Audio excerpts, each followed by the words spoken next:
What's up everyone, Vu of Envu Films again, and I am back with another idiotic video for you to watch. And why is this video idiotic? It is idiotic because I'm about to talk about a camera that I don't even have in my hands. I've never even touched it.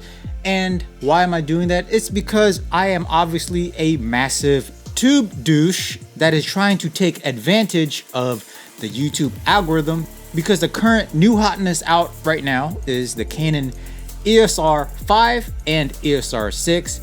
As you all have probably seen Peter McKinnon's new videos regarding the EOS R5 and EOS R6, which was pretty amazing in terms of the footage that I saw. First thing in the morning, I saw the footage for the Canon EOS R5 that Peter McKinnon produced, and man, I had this little tingle, and suddenly, somehow, my wife got pregnant again.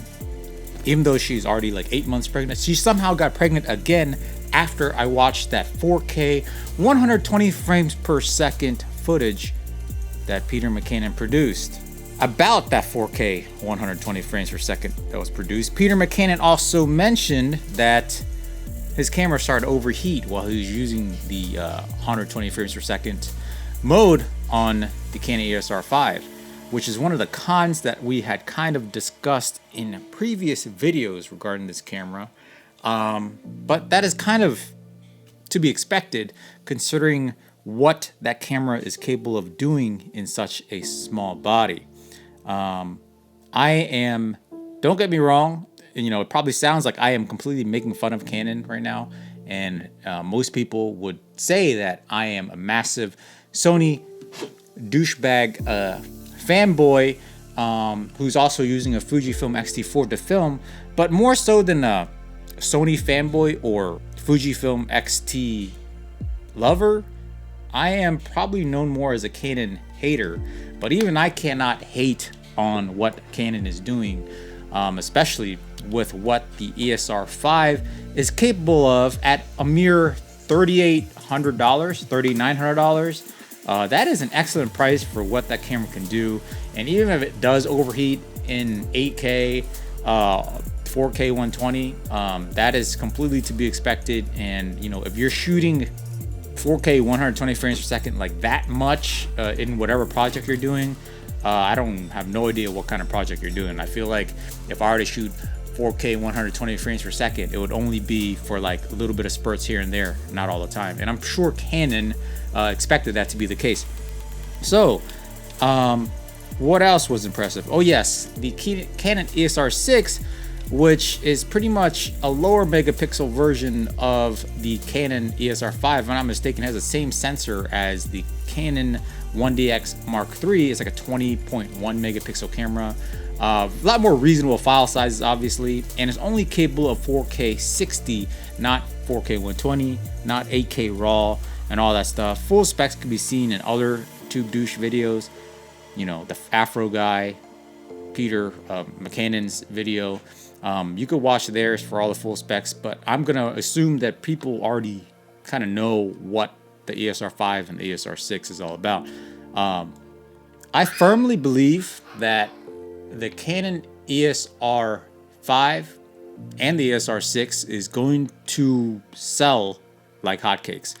Already, so many guys on the wedding film groups, they're already talking about buying, already pre-ordering the EOS R5, EOS R6, and a lot of guys who shoot Sony and other systems already like sold off the gear like months ago when the EOS R5 was announced, and are also pre-ordered the EOS R5 or EOS R6, whatever it is they're going for. But I think as a filmmaker, most guys will probably just go for EOS R5, and unfortunately, they're never going to shoot 8K, and they're only going to shoot 4K 120 for a little bit, because it's just not reasonable for certain projects to be shot in 8K, especially when a 1 terabyte SSD or CF Express card is like $700, and you can only record for like 50 minutes or something like that because the files are so massive. But with that being said, 4K 60 frames per second, 10-bit 422 internal, you cannot go wrong with that. Even though other cameras has already been doing that, such as the Panasonic S1H etc., has already been doing it. It lacks dual pixel autofocus, and on top of that, you know, it doesn't have like the same extensive glass lineup that Canon has that you could use that adapter for. And of course, the new RF lenses, you know, albeit very expensive, those lenses are amazing for the Canon system. Now, if you're coming to ask me whether it is I will be buying a Canon EOS R5 or EOS R6, or if you should, I would wait. Why would I say that? It's because Sony is supposed to be releasing their Sony a7S III, or whatever they're gonna call this camera, within the next couple of months.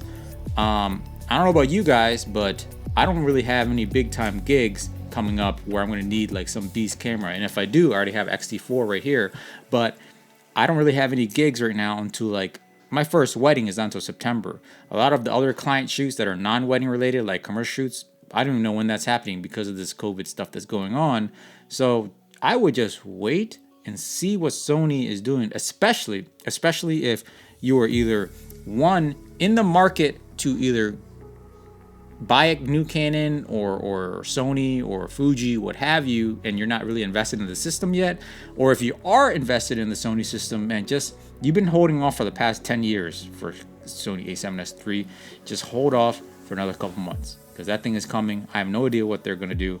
All I know is it's gonna have a massive fan. That is one confirmed spec.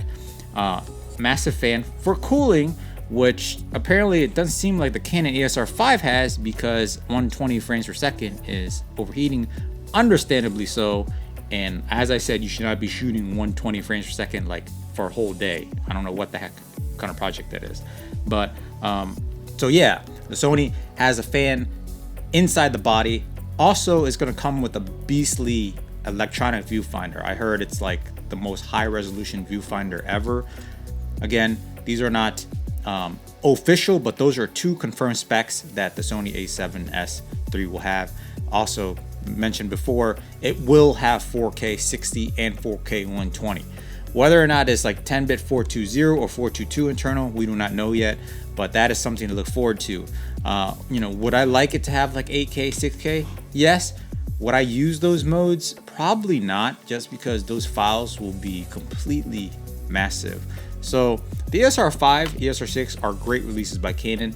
Amazing cameras. If you are in the Canon system, if you've been shooting on Canon all this time, you have all the Canon glass, and you're a videographer or photographer looking to upgrade, there is no reason for you not to go ahead and pre-order that one of those cameras, because it's excellent value. First of all, like $2,600 for EOS R6, excellent value.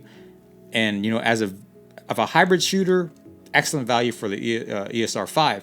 My one big concern with the EOS R5 is it's great that it's for videography anyway. It's great that it has great high megapixels for photography, like 45 megapixels, but I don't know how it's going to perform in low light, because Canon already has issues performing in low light even with their lower megapixel cameras. So with the higher megapixel cameras, I have no idea how it's going to perform. Like, those pixels are very dense. I don't know what it's going. I don't know what the ISO performance will be like. So that's one concern. But anyway, if you are an outside looking in, you do not have any. If you're currently not invested into any system, I would wait a little bit before you like pull the trigger on just a Canon EOS R5, EOS R6. I am probably 90% sure that when the Sony a7S III is announced, it will be cheaper than the EOS R5, but more expensive than the EOS R6. I'm thinking probably $3,500. I'm thinking the a7S III is gonna be $3,500, and it's probably gonna max out at 4K. And I think it's gonna be like really full-fledged. I think it's gonna have like really good audio inputs and all that stuff. It's gonna be very geared towards the video creator. I think it might even be low megapixels like the original a7S II and the original a7S for really good low light capability.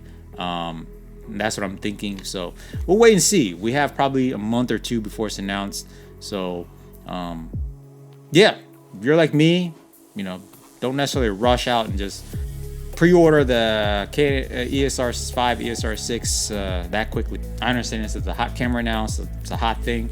And hey, that's why I'm making this video, because I clickbait you into watching this useless video. But yeah, that is my thoughts on the matter.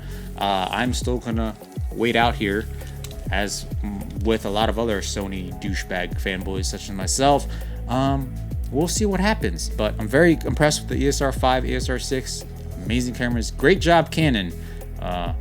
You have been definitely the sleeping giant this whole time, but we're gonna have to wait and see. This is an exciting time for creators, photographers, videographers, with all this new gear coming out and no gigs to shoot due to the virus that is floating around. But anyways, that's all I had to say about that.